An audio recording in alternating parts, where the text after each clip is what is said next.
Famous for its huge pyramid structures, Egypt has been one of the oldest and most advanced nations for about 3,000 years. The ancient city began as small territories at the bank of the River Nile, and then developed into bigger territories known as kingdoms. These kingdoms became united in 3100 BC to be the Kingdom of Ancient Egypt. The civilization of ancient Egypt was one of the most notable in the ancient world, and for many years, the kings were taken as the living delegates of the spiritual on earth. Ancient Egypt had a goddess known as Ma'at, which signified balance with the Egyptians' cultural values. The goddess encouraged a balanced social environment where people explored the world and had some knowledge of how they would live in the world, what happened during death and after. It's said that ancient Egypt's highly civilized culture brought about the advancement of architectural and technological innovation, medical procedures and practices, development of religious beliefs, literature text in prose and poetry, traditions, and a concept of the afterlife which was more soothing than its previous times. Hey guys, and welcome back to the channel. Here we discuss everything on interesting fun facts you most likely never knew about. In today's video, you're going to be shown facts about ancient Egypt you'll be surprised to know. Don't forget to click the subscribe button and turn on the notification bell so you don't miss out on when next we upload another interesting fun facts and top 10 video. Also, if you enjoyed watching this video, give us a thumbs up. It's time for some interesting fun facts quality time on Brain Drain. Let's get right to it. Many of the Egyptian culture and history a lot of people know today were from Hollywood films. From The Walking Mummy to Cleopatra played by Elizabeth Taylor. But there's a lot more to the ancient civilization than Hollywood films have shown. So get ready for facts about ancient Egypt you'll be surprised to know. Starting off, both Egyptian men and women had equal rights. In ancient Egypt, both men and women of the same social status had equal rights. They were treated as equals legally. This means that both men and women could own and sell properties as well as buy, earn, and inherit them. The women could live peacefully without the protection from their male guardians. They could also raise their children by themselves if they were either divorced or widowed. Although women were not mostly rulers or held prominent socialite status like men, they could bring the cases to court and be punished as well by the court. Egyptian women were treated with so much regard as men than other societies like Greece. They enjoyed so much financial and legal independence than any other ancient society. Most Egyptian women did not have jobs outside their homes, but those who did were paid the same proportion as men.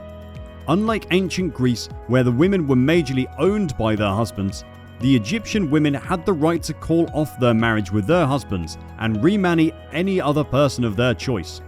In this case of a divorce between an Egyptian couple, the properties and wealth brought into the marriage by the woman would be listed in the contract, and it was guaranteed that if their marriage was eventually nullified, she would be very much compensated for it. In terms of home affairs, the Egyptian woman is responsible for all domestic dealings. She's referred to as the house mistress, and her husband, whose head is responsible for external matters and provision for the home. Next up, it was permitted for Egyptian men to marry their immediate family members. Unlike today, where it's forbidden to marry one's family members, it was totally allowed in ancient Egypt. In fact, some of the Egyptian kings married their sisters and half-sisters. These intimate marriages were to make sure that the queen was equipped in her responsibilities as a wife right from birth, and that she continued to be loyal to her husband and children. At the end of the marriage, the princesses are provided with husbands to restrict the number of potential heirs to the throne, thus making whoever is to be king still be within the family. Egyptian incestuous couples were mostly given a connection to the gods of incestuous marriages, like Isis and Osiris. As much as incestuous marriages were allowed in ancient Egypt, it was never compulsory, and was only common in the royal family as a way to ensure that subsequent kings to the throne were all from the royal family. However, towards the end of the dynastic age, incestuous marriages began to take place outside the royal family as well. Next up, did you know that the Great Pyramids of Egypt were not actually built by slaves? Even though having slaves by wealthy Egyptians and the royal family was very common in ancient Egyptian civilizations, the Great Pyramids of Egypt were not built by the slaves. It's said that the classical historian Herodotus believed that about 100,000 slaves had built the Great Pyramids of Egypt. In this classical history, the pictures of men, women, and children toiling under the hot sun desperately building the pyramids were very famous with modern filmmakers and were used to talk about ancient Egypt. However, it was wrong. As a matter of fact, archaeological evidence shows that the Great Pyramid was built by a labour workforce of 25,000 people, of which 5,000 of them were permanent and earning employees, and 20,000 were temporary and unpaid employees. These temporary workers were put in 3 to 4 months shift on building locations before they returned home.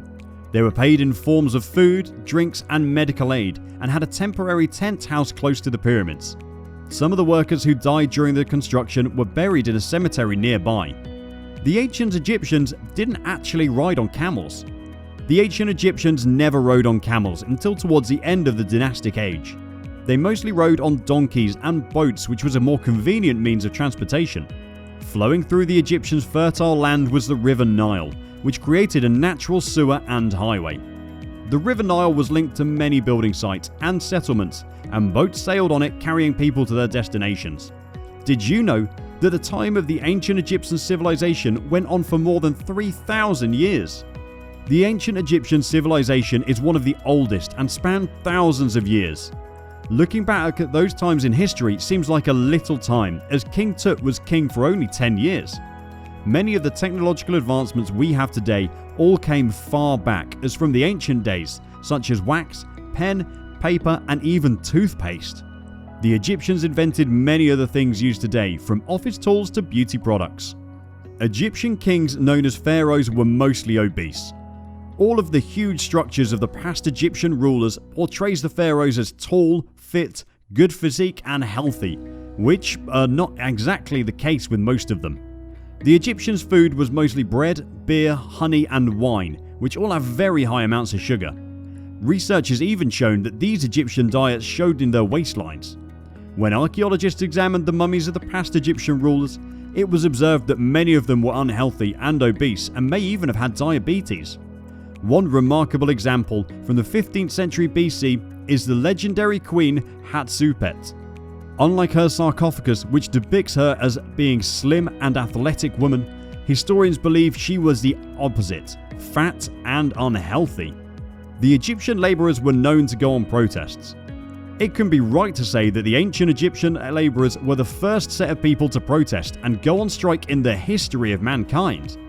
Even though the Egyptians regarded the pharaoh as some sort of god, the Egyptian labourers were never scared to protest and asked for more favourable working conditions. In the 12th century BC, during the reign of Pharaoh Ramses III, is one prominent protest that would never go down in history. During Pharaoh Ramses III's rule, the labourers who were assigned to the construction of the royal necropolis at Dar el-Medina were not given their usual payment, which was grain, which led to the first protest to be recorded in history. The labourers protested by going to the mortuary temples nearby and abstained from leaving the temple until their complaints were heard and their demands were met. After some days of being in the temple and not working, the labourers were eventually given their outstanding payments. Next up, one of the 4 most recorded peace treaties was invented by the ancient Egyptians. Modern-day Syria, which was once the Hittite Empire, fought for more than 2 centuries with the Egyptians over the ownership of lands. The fight, which brought about bloody killings like the Battle of Kadesh in 1274 BC, was neither a victory for the Egyptians or the Hittites. However, both the Egyptians and the Hittites were getting death threats from each other, and then, in 1259 BC, Pharaoh Ramses II and Hattusili III came to negotiation and brought about the popular peace treaty, which put an end to their years of conflict. The treaty commanded that both kingdoms must help each other if another kingdom were to invade either kingdom. This treaty is recognized as one of the oldest surviving peace treaties, and a copy of it can be seen in New York, above the entrance to the United Nations Security Council chamber. Did you know that King Tut was just 9 years of age when he became the pharaoh? One of the best and most popular pharaohs of ancient Egypt was Tutankhamun, who was also known as King Tut. King Tut took over the throne at the age of 9, but unfortunately he ruled for only 10 years as he passed away at the age of 19.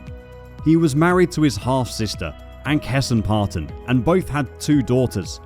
King Tut's 2 daughters died during his reign while they were still babies. As a result of that, King Tut's rule ended at his death. Even though King Tut was said to be a healthy and powerful ruler, studies showed that the young ruler suffered from various diseases like necrosis, clubfoot, and scoliosis, which seriously hindered his ability to walk.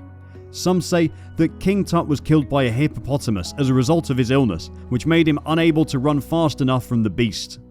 Did you know the ancient Egyptians were most likely the first set of people to read and write? While there's been various research as to which society invented reading and writing, scholars believe the ancient Egyptians were the first society to read and write. A lot of evidence of writing and reading and even literature all dates to ancient Egypt as the first society to read and write. And that wraps it up. Let us know in the comments section which one of these ancient Egyptian facts you were surprised to know. Don't forget to like this video and share it with your friends. And if you'd like to see more videos like this, then click the subscribe button and join us on another interesting fun fact video on brain drain.